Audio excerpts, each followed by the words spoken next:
भिवानी के डिघाना गांव का मामला है भाई। पूरे हरियाणा में पूरा रोष है।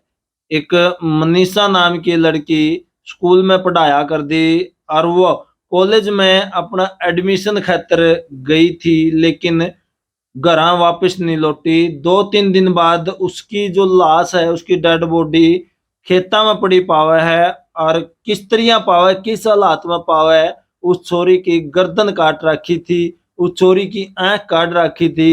और कल तो एक बड़ी शर्मनाक बात और सामने आई है कि उस गुड़िया की बच्चादानी भी गायब थी। ये पोस्टमार्टम रिपोर्ट में सामने आया है। पूरा हरियाणा मनीषा को इंसाफ दिलाने के लिए कैंडल मार्च निकाला है। भिवानी का जो ऑन रोड है उसके ऊपर धरना लगा रखा है, लेकिन जो लोहारू प्रशासन था उसने किसी प्रकार का सहयोग नहीं करा। उसमें एसपी डीएसपी सारे वहां से बदल दिए गए हैं। 112 पे जो कर्मचारी थे वो सस्पेंड कर दिए गए हैं। नया एसपी लगा दिया, नया डीएसपी लगा दिया, लेकिन 6-7 दिन बीत जाने के बाद भी उन दरिंदों को अब तक पुलिस नहीं पकड़ पाई। पूरे हरियाणा में रोष है, रोष प्रदर्शन किए जा रहे हैं। बड़े बड़े नेता इस मामले को संज्ञान में ले रहे हैं और एक दरिंदगी उन दरिंदों ने करी है। आप लगातार वीडियो को शेयर करें, कमेंट करें और मनीषा को इंसाफ दिलाने के लिए आप लोग भी वहां पहुंचें, ताकि किसी और मनीषा के साथ इस प्रकार की दरिंदगी ना हो। जब मनीषा स्कूल से कॉलेज में गई थी तो वापस घर नहीं लौटी। रास्ते में ही कुछ दरिंदों ने उसको किडनैप कर लिया, उसके साथ गैंग रेप करा। गैंग रेप करने के बाद भी वो नहीं रुके, उस मासूम की गर्दन काट दी। उस पोस्टमार्टम को मैं पढ़ नहीं पाया, इतना यानी भीतर के ऑर्गन गायब है। सच्चाई तो यह है उसकी बच्चेदानी गायब है, उसकी किडनियां गायब है, और इससे ज्यादा विभत्स घटना क्या हो सकती है। और दोनों हमने परसों पोस्टमार्टम रिपोर्ट पढ़ी, पढ़ते हमने कहा, वहां सीआईडी और सिक्योरिटी के लोग थे, हमने कहा कि जी ये रिपोर्ट हमें थोड़ी और कम लगती है, इसमें टेक्निकल आधार पे यदि पीजीआई से इसका रीपोस्टमार्टम हो तो बढ़िया रही है। साथियों, आपको पता है इस मातृशक्ति के सामने हम कह नहीं सकते।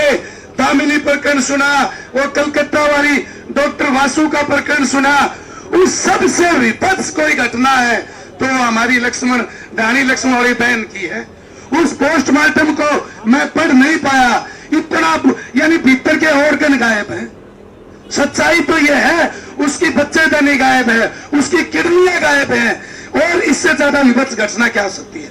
और दोनों हमने परसों पोस्टमार्टम रिपोर्ट पढ़ी, पढ़ते हमने कहा, वहां सीआईडी और सिक्योरिटी के लोग थे, हमने कहा कि जी ये रिपोर्ट हमें थोड़ी और कम लगती है, इसमें टेक्निकल आधार पे यदि पीजीआई से इसका रीपोस्टमार्टम हो तो बढ़िया रहे। उस बात पर भिवानी के प्रशासन ने संज्ञान लिया और कल सुबह 5 बजे हमारी बिटिया की लाश को पोस्टमार्टम के लिए रोहतक भेजा। रोहतक भेजने के बाद उस पोस्टमार्टम में कुछ और बदलाव, कुछ और यानी कि डॉक्टर टीम ने कुछ और बातें जोड़ी हैं। वो उन दरिंदों को रेयर ऑफ रेयरेस्ट केस है। मैं अभी बताना चाहता हूं, फास्ट ट्रैक कोर्ट का केस तो ये अपने आप ही बन गया। बस एक बात प्रशासन से है, जैसे मुश्किल से हमने पोस्टमार्टम रिपोर्ट ली परसों, 5 घंटे लगातार जद्दोजहद करके, इंस्पेक्टर सत्यनारायण जी थे, उनके साथ जद्दोजहद करके पोस्टमार्टम मिली। और फिर उसके बाद हमने उसी दिन उनसे कहा था कि क्या एफआईआर उन सेक्शनों में दर्ज हुई है। सेक्शन 70 होता है बीएनएस का, जिसमें गैंग रेप होता है। उस बहन के पोस्टमार्टम को देख के लगता है कि ये बहुत बुरी तरह से ब्रूटल रेप और मर्डर हुआ है। उसके हिसाब से देख के एक नहीं गैंग रेप सिद्ध होता है। हमने पुलिस से कहा कि क्या गैंग रेप की धारा सेक्शन 70 बीएनएस लगाई है, मर्डर की लगाई है, कॉपी दो। आज तक अभी तक कॉपी नहीं आई है। सोचने वाली बात है। तो देखिए, जब हम लड़ाई लड़ रहे हैं हर स्तर पर, हमारे पास बहुत सारे वकीलों की टीम है, बहुत सारे सभी राजनीतिक दल इस बात के लिए, इस बात का द्योतक है कि न्याय मिलेगा अंदर होंगे, लेकिन एक बात माननी पड़ेगी साथियों, क्योंकि सभी हमारे साथ हैं और जो समझदार लोग हैं वो कोई छोटी बात भी नहीं करता। लेकिन एक बात सोचनी पड़ेगी कि केवल मात्र क्या उन पुलिसकर्मियों ने यह कहा कि जब मैं शब्द दोबारा नहीं लूंगा, समझ गया, क्या उनके खिलाफ धारा 255 और 256 और बीएनएस लापरवाही बरतना और शिकायतकर्ता के साथ दुर्व्यवहार करना का आरोप बनता है उस पुलिसकर्मी के खिलाफ? क्या सस्पेंड कर देने से उसका ये अपराध मुक्त हो गया? वो बात तो ठीक है कि भाई अपराधी पकड़े जाएंगे और वो जल्द पकड़े जाएंगे, उस जल्द का 5 दिन तक तो वह जल्द आई को नहीं। एक छोटी सी बात बताऊं, उनके खिलाफ इन धाराओं में मुकदमा दर्ज होना चाहिए। यदि मुकदमा दर्ज होता है तो हमें लगे कि हाँ, पुलिस और प्रशासन सही दिशा में जा रहा है। दूसरी बात, कल परसों से बार बार आ रही है, प्रशासन कह रहा है कि उस लड़की के पिताजी ने सिम नहीं निकलवा के दी। क्यों भाई? किसी का फोन खो जाता है, सिम निकलवा के नहीं देते।